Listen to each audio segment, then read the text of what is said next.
Hello everyone, what we have here today is a brand new phone from Vivo. This is the iQOO 10 Neo. Now this phone, from what I can see, it does seem like a more budget option as compared to the iQOO 13. This is still a very formidable phone because it is one of the first phones to be using the new Snapdragon 8S Gen 4. Yes, that is the name that they put it there, and the reason why it doesn't have the name Elite, the word Elite in the name, is because this isn't using the Orion cores, but it is instead still using ARM's core architecture.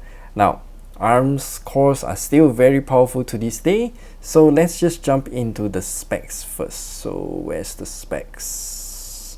So as you can see, this is the iQOO i2405, that's the code name for this phone, and the SoC. Now, this app has still not been updated yet, so it is still showing the codename SM8735, and it has one Cortex X4 cores, one prime core, and then all of the others are A720 cores at different clock speeds. There are no small cores, and yeah, this is, I think, the way moving forward for smartphone chipset. Now, I will also show you the settings menu, because if we go to About Phone, you can see that it is using the 8S Gen 4, and this is all of the other details if you are curious. It does have the supercomputing chip Q1 as well, which I have not tested in the original iQOO 13, which I regret. So there will be another video where we talk about all of the features that the Q1 chip brings.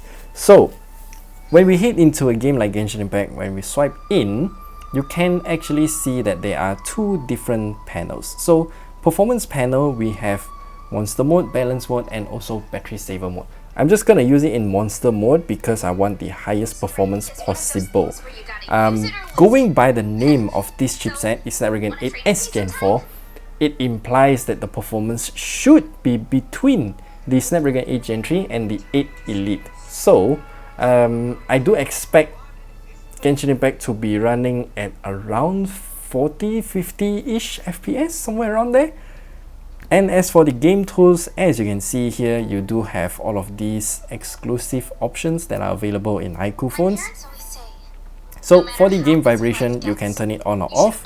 So if you go for full skill, then that means if you touch the skill button or the ultimate skill, then you will feel a vibration coming out from this phone. Since we are using a controller now, because Genshin Impact finally supports controller, this option doesn't matter.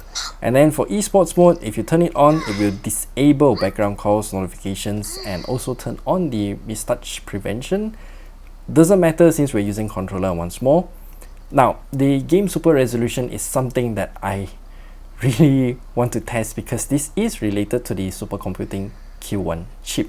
So we will have another video testing this feature and also the game frame interpolation, because these two features are kind of related, and yeah, we will test it out in a future video, so do subscribe, and that video will come sometime soon, I hope.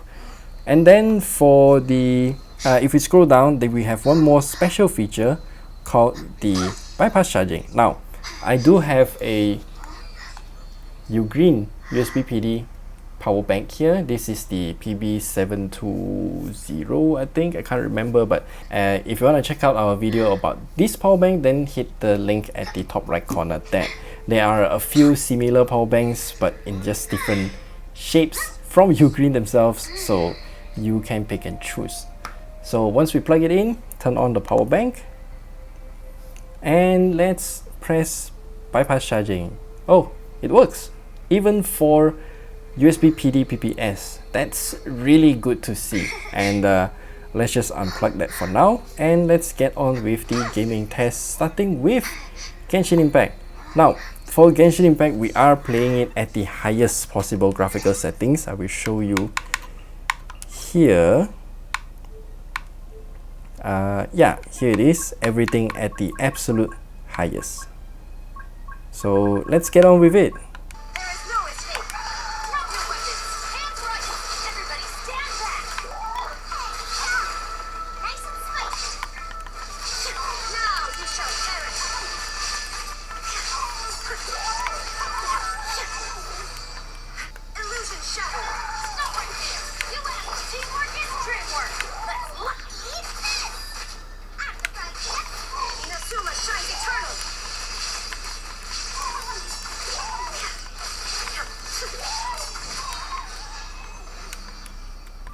So now what I can do is to swap to my traveling team. I guess this should be my traveling team, why not? So my job now is to find treasures. And I think this should also be a time to start recording soon, I guess.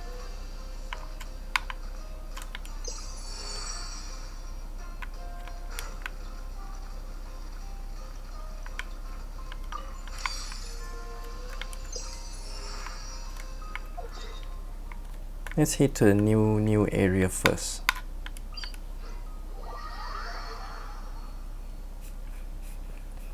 Okay, again I expect the Snapdragon 8S Gen 4, yes, to be around the same performance or at least better than the 8 Gen 3, because that's what the name suggests. It implies that it has better performance than the 8 Gen 3 but lower than the 8 Elite. So let's see how things go.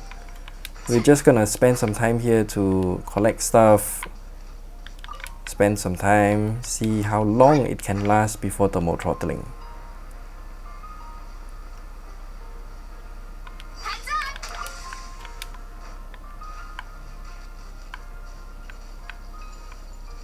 Where the heck?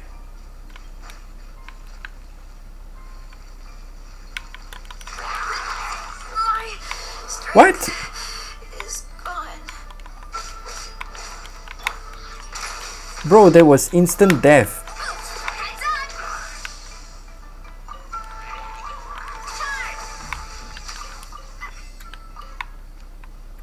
Now I have to go up. Fine.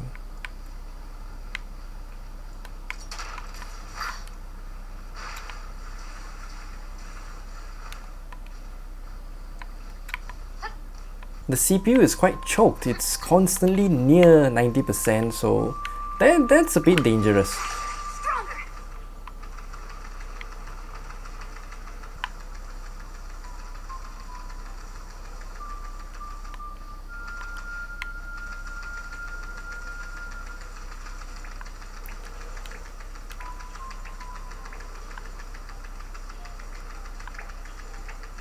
Oh my god.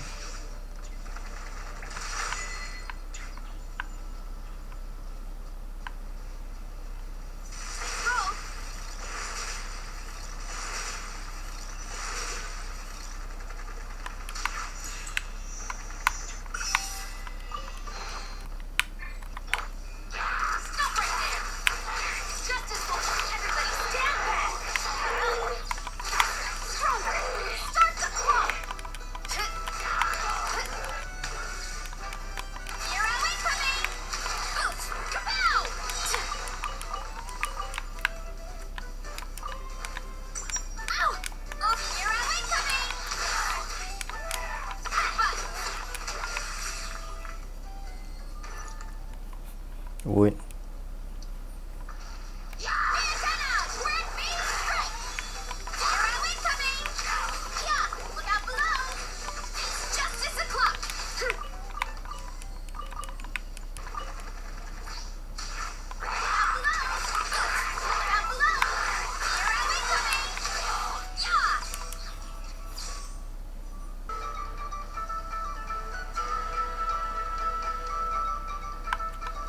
As we can see, the frame rate isn't exactly 60 anymore.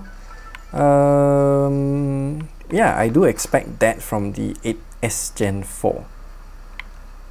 So it's not consuming that much power, 3 watts, something like that. Okay, what's about the temperature?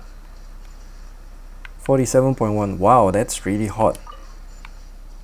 Well, not to say hot, but it is thermal throttling. That is also one thing that I realized about this phone in particular. I'm not sure about other phones using the 8S Gen 4, but for this phone in particular, yeah, it does get warm real fast. Wow, the frame rate really tanked. It's like 40-39 now. Thermal throttling has happened. Definitely. 47.9 degrees Celsius, you saw that? Damn. I don't remember the 8 Gen 3 being that hot. So this is hotter than the 8 Gen 3?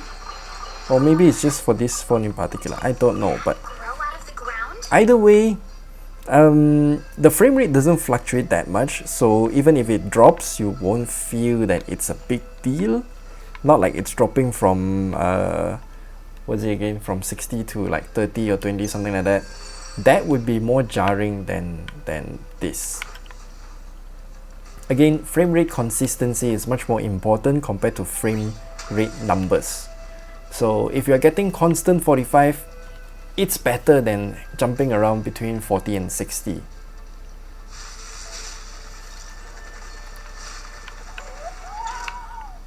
Shut up. Give me your soul. How do I press this?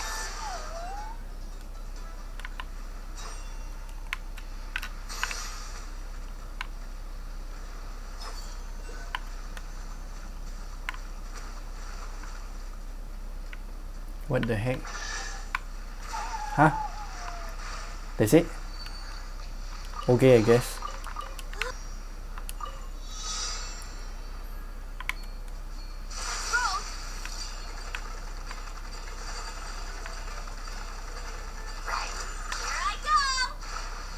Oh my god.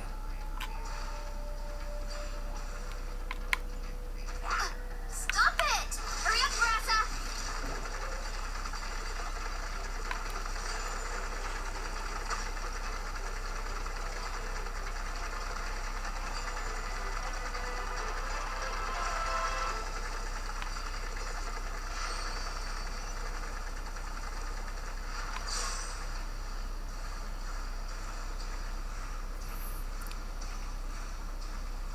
I don't really like Netland at all. The game mechanics are just so ass. Out of the ground? Where is this? Might as well just teleport here then. Usually I don't teleport when I want to do gaming tests, because when you teleport the frame rate jumps down and then you can see a huge spike downwards in terms of frame rate and also mess up with the average, but just one quick little teleport shouldn't be an issue.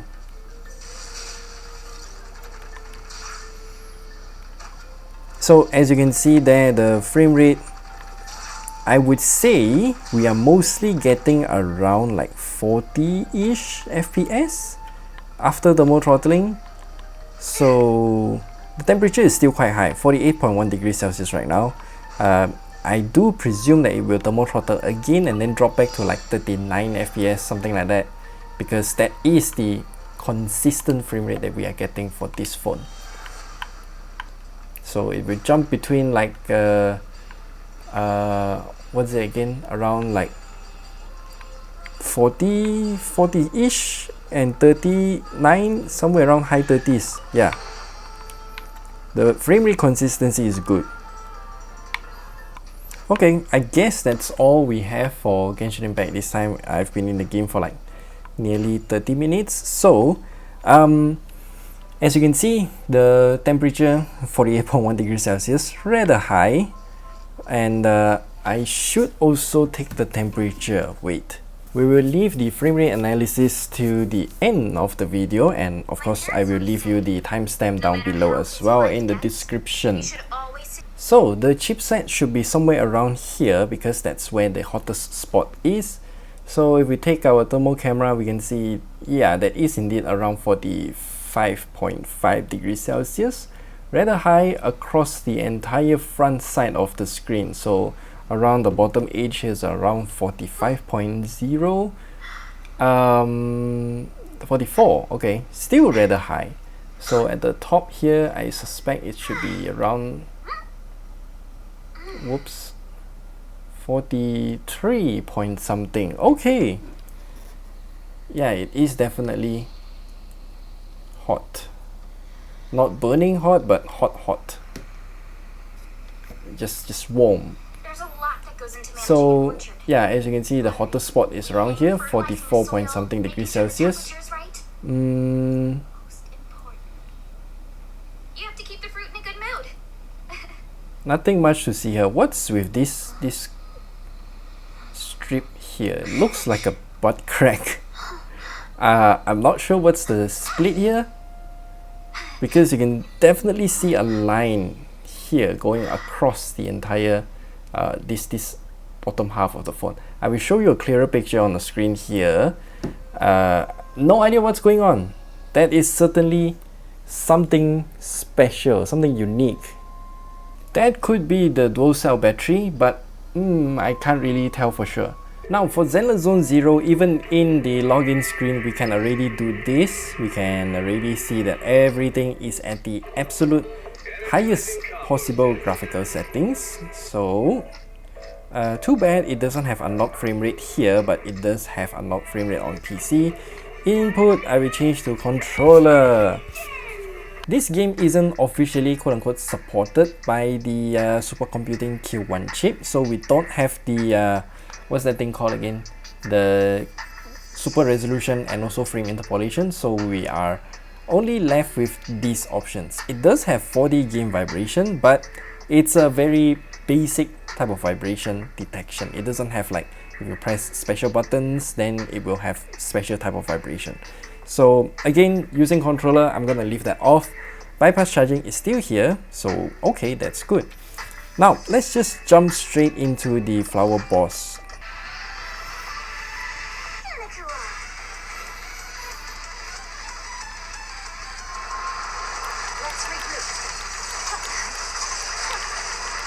Immediately we are not at 60 FPS. This is kind of concerning.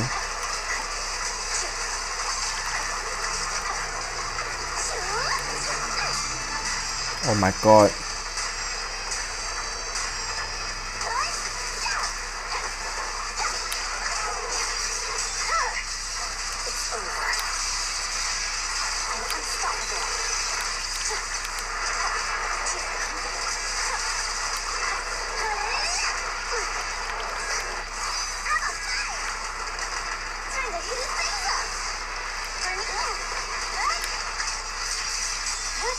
Oh no, you don't.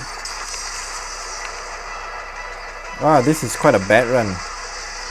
But okay, it's just the beginning that's not that good. That's okay.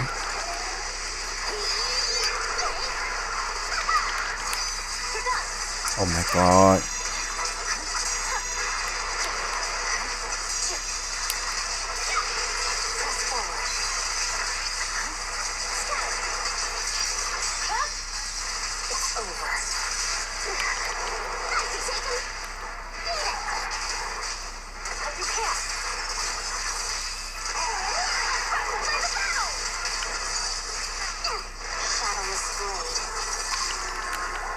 The speaker in this phone doesn't sound that good. It's kind of missing some oomph on the speaker.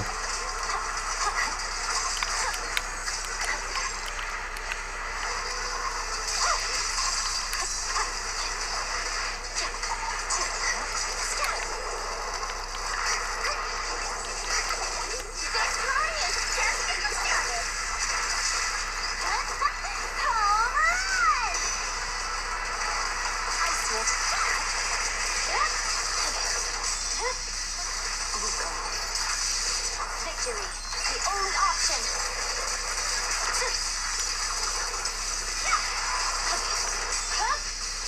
It's over.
Frame rate is starting to drop.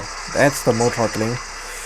It's kind of jarring because I can feel the stutter of it suddenly dropping the frame rate, which is why once again I say frame rate consistency is more important than your frame rate number.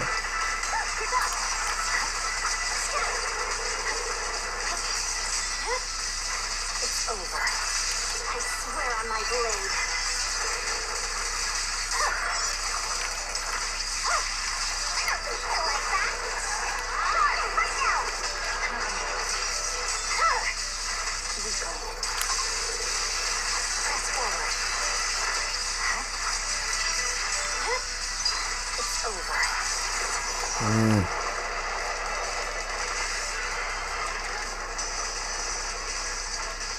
48.9 degrees Celsius. Wow, that is really high.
Okay, managed to stun it one more time.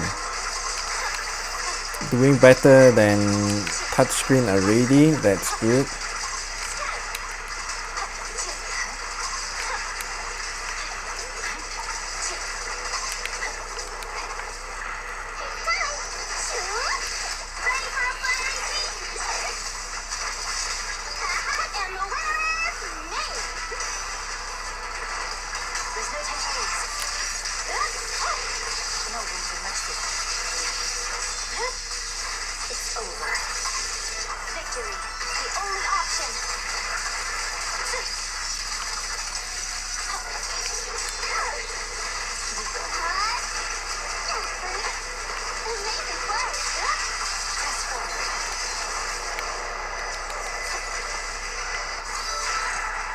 There we go. The frame rate is surprisingly okay, I would say. It's mostly above 30, though sometimes it does spike up and down a little bit, so that is something that I'm worried about, because if you play an action game like this, any frame stutters is very distracting. So as you can see here, I did manage to get like 122.78 million damage, which is better than I usually do on touchscreen. If I'm using touchscreen, it's usually like 80 something million. So okay, controller is the way to go if you want to play Zenless Zone Zero. Anyway, enough about that. Let's now jump into the next game, PUBG Mobile, which does not have controller support, so I will have to use my hands. So for PUBG, it's a bit tricky because, as you can see, even the name of the chipset is still not displayed in the device info HW, so this chip is very new. As you can see here, the frame rate, the most that we have is Extreme Plus. No idea what that means, but okay, we will use this frame rate instead. and just hit apply. And we will also look at all of these options here. We do have esports mode, voice changer, okay. Control settings, gyroscope, not gonna touch that, I don't use gyroscope. And then we do have frame interpolation here as well.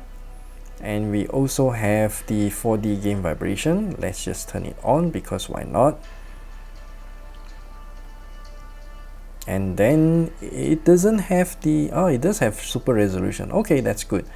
So PUBG Mobile is supported by the super computing Q1 chip.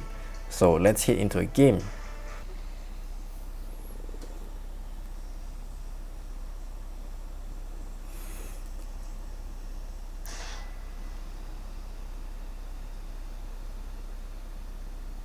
So Extreme Plus is 60 FPS, is it?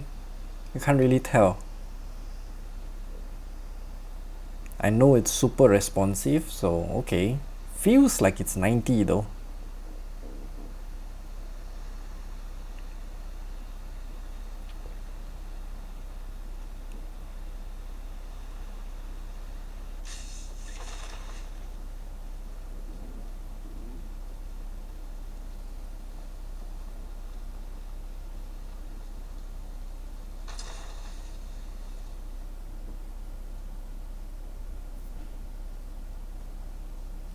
$1.18 to play PUBG Mobile, and the phone is actually cooling down. Can you imagine how not demanding this game is?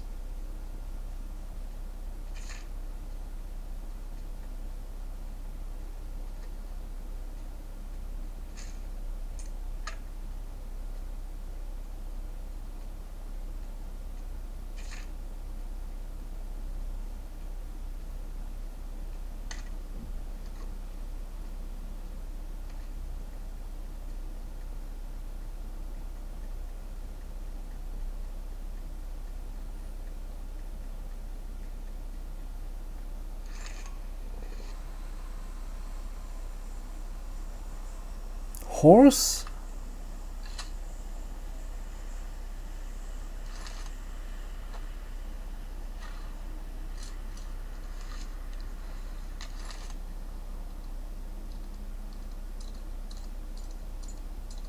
Wow, this is better than a bike.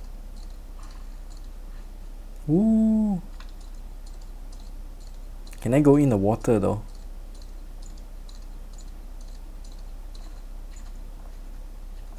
Yes.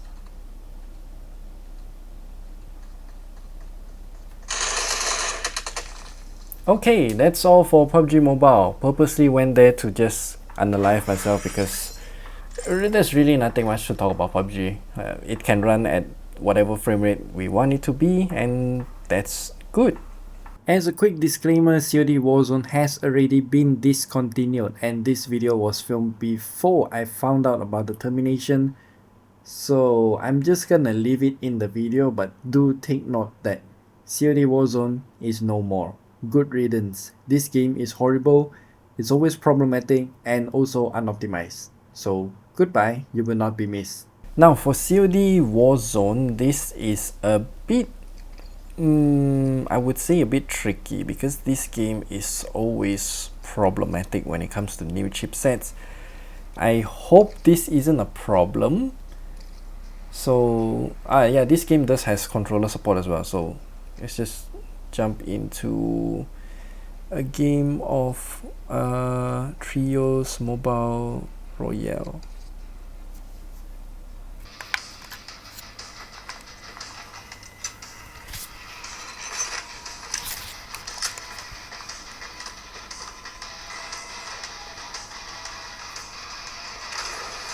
Yep, seems like this game is having problem with the Snapdragon 8S Gen 4, so it just hang for no reason. I guess we should restart the game because yeah, currently, oh, it works all of a sudden.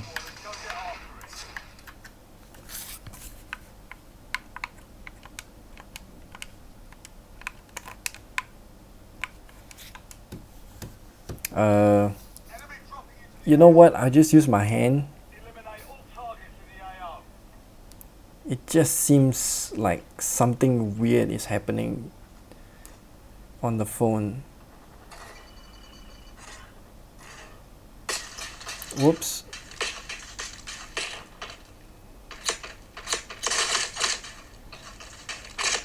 Bro.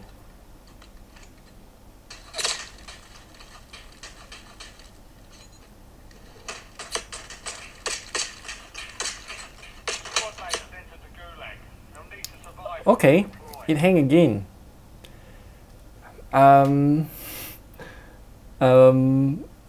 It is definitely something wrong with the game, because it happened just now when we're still in the plane, and now it happened again like just 1 minute, not even a minute, not even a minute after we landed and started shooting. So if it happens again, I'm definitely moving on straight to the next game.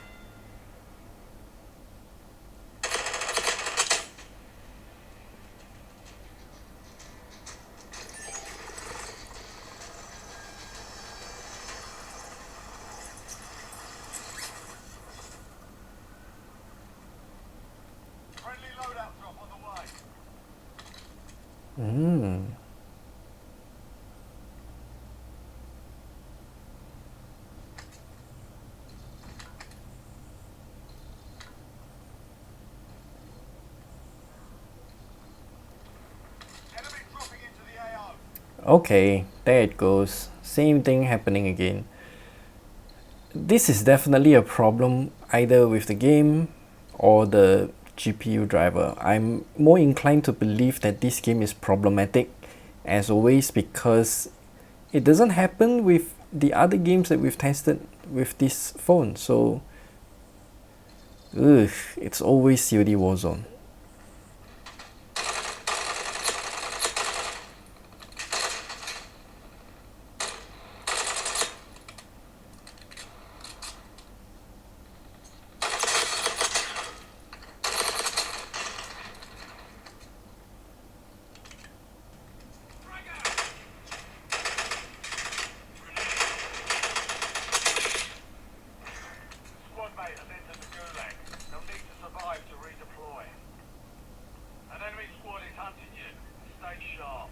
Ayah, hang again.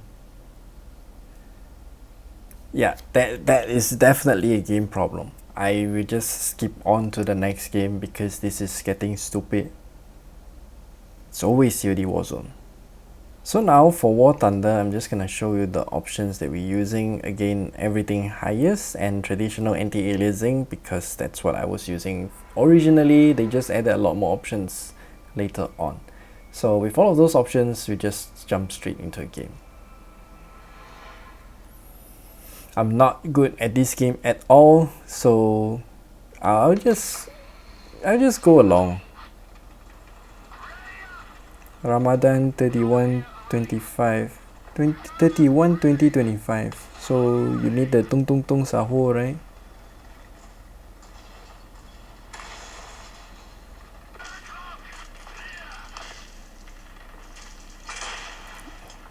What? All I can say is that the frame rate pretty consistent so far, but the phone is warming up fast. Bro.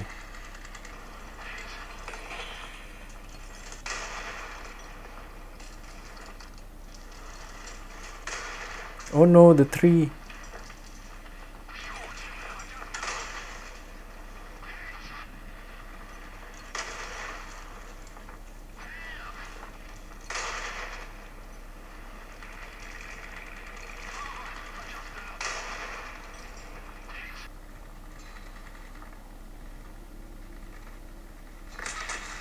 What?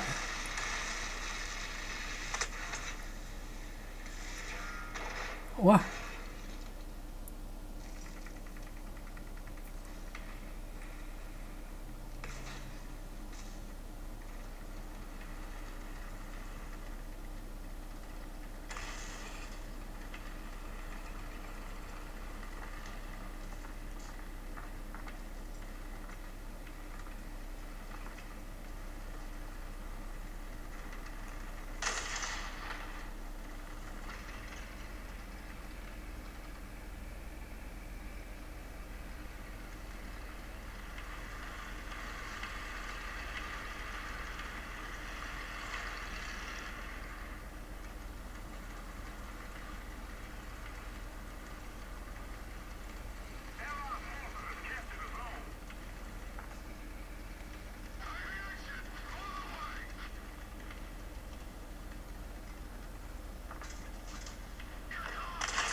Ah, okay, that's it for me then.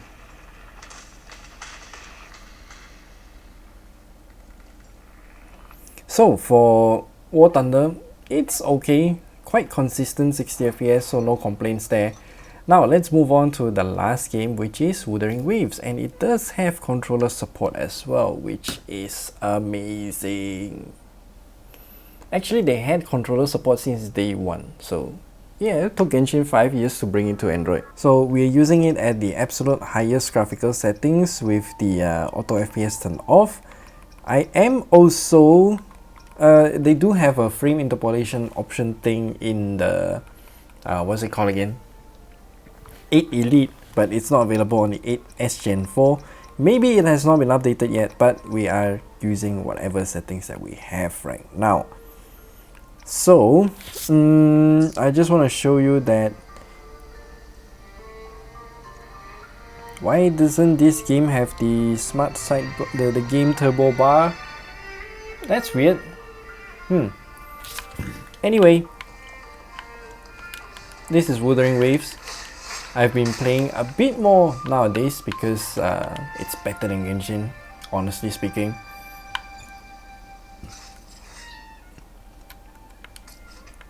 Since we're here, I need to do my dailies anyway, so let's proceed.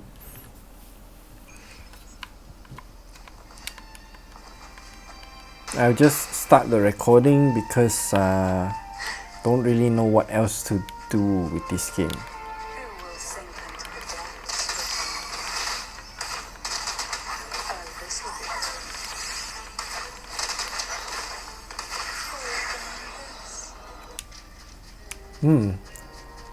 Loading speed is a problem. We got all these things popping out.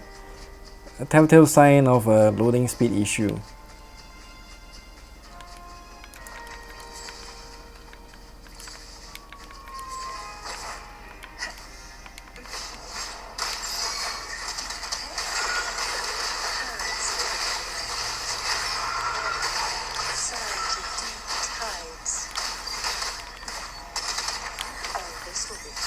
Here we go again.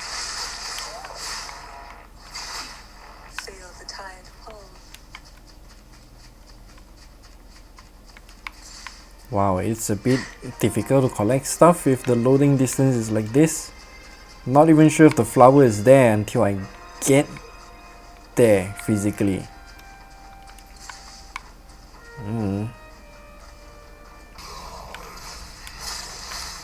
Hands off my friends.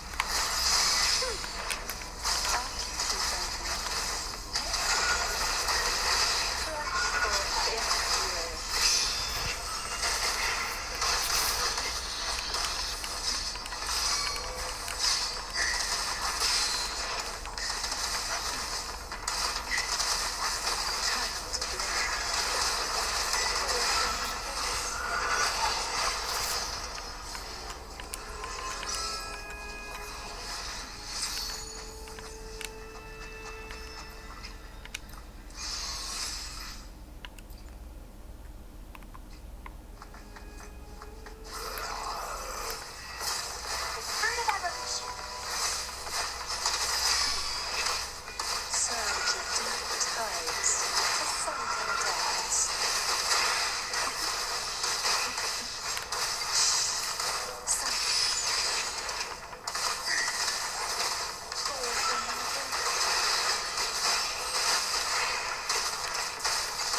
Oh, this will be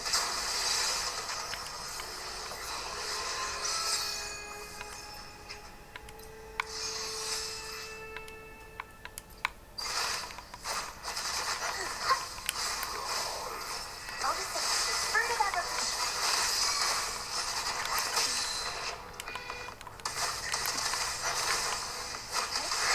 reptiles playing. I didn't even realize that the frame rate has dropped to 37. But it's, again, this is why frame rate consistency is important.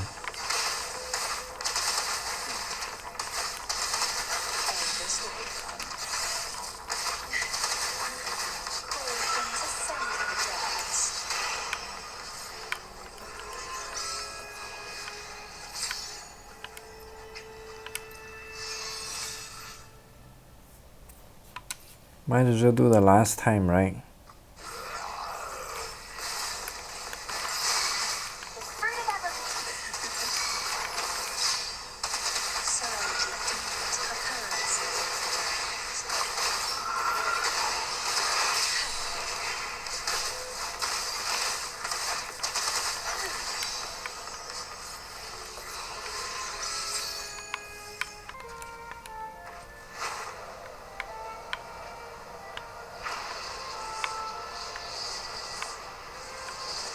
Loading distance is definitely a problem, but other than that, the gaming performance is quite okay, even though it's mostly at around 30-ish FPS. Frame rate consistency is good, but the frame rate itself is, well, not that impressive of a number. Still, I do expect this kind of performance already from the 8S Gen 4, but it doesn't seem to be better than the 8 Gen 3, so maybe this is the same situation as the 8S Gen 3 from last year.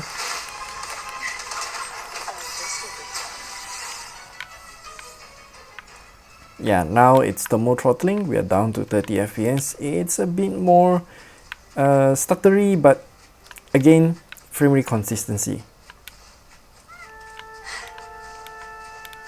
At least it doesn't drop below 30. God dang, this is just so good compared to other games. Eh?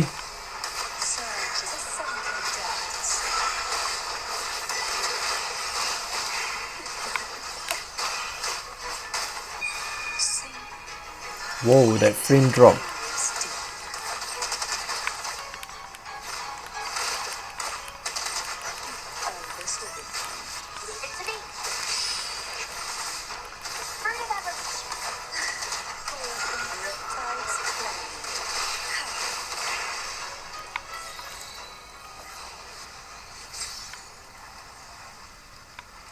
Yeah.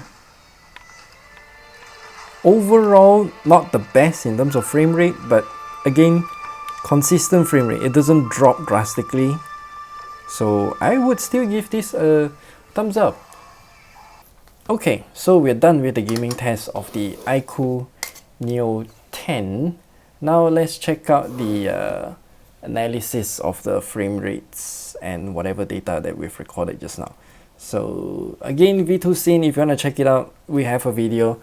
You can watch it down in the description below, and we can check the FPS stats. So starting off with Genshin Impact, render resolution 1920 by 864, rather high. Average power is only 2.82 watts, which is really low. But then again, the temperature can reach 48.1 degrees Celsius. Maybe this is wrong. I do suspect that this is wrong because it's way too low. And since this chipset is new, I doubt V2 Scene has official support for it now. So either way, as you can see here, the frame rate, it's okay at first, then it thermal throttled halfway, and as you can see here, the frame rate hovers somewhere around like 30 something, mostly around 45. So that is still considered quite okay. And yeah, the power consumption, I'm not sure if it's correct or not. To me, it just seems too low. Either way, I would still say this is a great gaming experience for Genshin Impact. Zenless Zone Zero, the render resolution is way higher, 2100 by 945, so higher than Genshin Impact. Power consumption 3.18 watts, not sure if that's accurate or not. Temperature 49.2 degrees Celsius, and yeah, for this game in particular, it's really demanding. So as you can see here, it's okay at first, and then it dropped, thermal throttle starting somewhere around here. So this frame rate is like 30-ish FPS, sometimes can drop to like 20 or 10, 19, somewhere around there. So okay. Again, Zenless Zone Zero is just that demanding. And we can see the power consumption, somehow there's a spike here. No idea what happened, but that's the data that we got. Next up for PUBG Mobile, this game is just not demanding at all, so 1.59 watts only. And yeah, the frame rate is pretty much locked in at 60 FPS all the time. Temperature actually dropped when we were playing this game. So yeah, nothing much to see here. It's just PUBG Mobile, 720p render resolution, yikes. So COD Warzone, once more, it is a very problematic game. So you can see the variance is 1000 FPS. Why that happens is because you can see all this 0 FPS is because the game just decided to bug itself. It just hang there for no reason, and that is why it shows 0 FPS, and hence the variance is 1000. Render resolution is 2144 by 960, but that doesn't matter because this game is literally unplayable on this phone, or at least on this chipset. Yeah, the FPS reflects the frame time, reflects the power consumption as well, because each time it dips to this 0 when it hangs, even the CPU usage will drop for certain cores. Same goes to the power consumption, so I'm not sure what's happening with the game. For Thunder Mobile, it consumes around 3 watts of power average. This game is actually quite consistent as well, so no problems there. Overall good experience, but it does fluctuate in terms of power consumption. Not sure why, but overall, once more, good. And the render resolution is at 2400 by 1080 as well, so that's actually rather high. For Wuthering Waves, the render resolution 2408 by 1080, rather high as well. And yeah, this is what we have with Wuthering Waves. Power consumption rather low, more or less the same as Genshin Impact. And as you can see here, the frame rate just keeps dropping as we were playing because thermal throttling happened. It stabilized somewhere around here.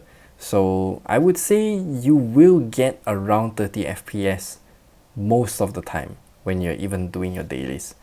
You can of course lower your graphical settings to get higher frame rates, but I'm not sure if it will still thermal throttle if you lower your graphical settings. Most probably it will, so that's something to be concerned about.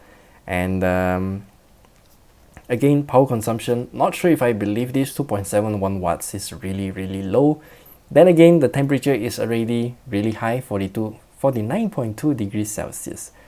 And yeah, that is why I'm saying that these two just doesn't match, unless this phone's cooling system is just so inefficient to the point that it cannot even dissipate heat that fast, which I believe is not the case, because iQOO phones usually have really good cooling systems. So that is all that we have to share about the gaming test of the new iQOO Neo 10. I would say this phone is actually really good for gaming. It's just that some data that we've collected, I'm not sure if that's real or not, particularly the power consumption, because it just seems too low, and the temperature seems too high. The data that we've collected for those two metrics just doesn't jive with me, so that's why I'm kind of skeptical about the data collected by the VTools scene in this case. But either way, the gaming performance in itself is actually really good. It's just that COD Warzone, once more, is a problematic game, so it's always COD Warzone. So yeah, our full review for this phone will come soon, so do like and subscribe, and we will see you guys in that video.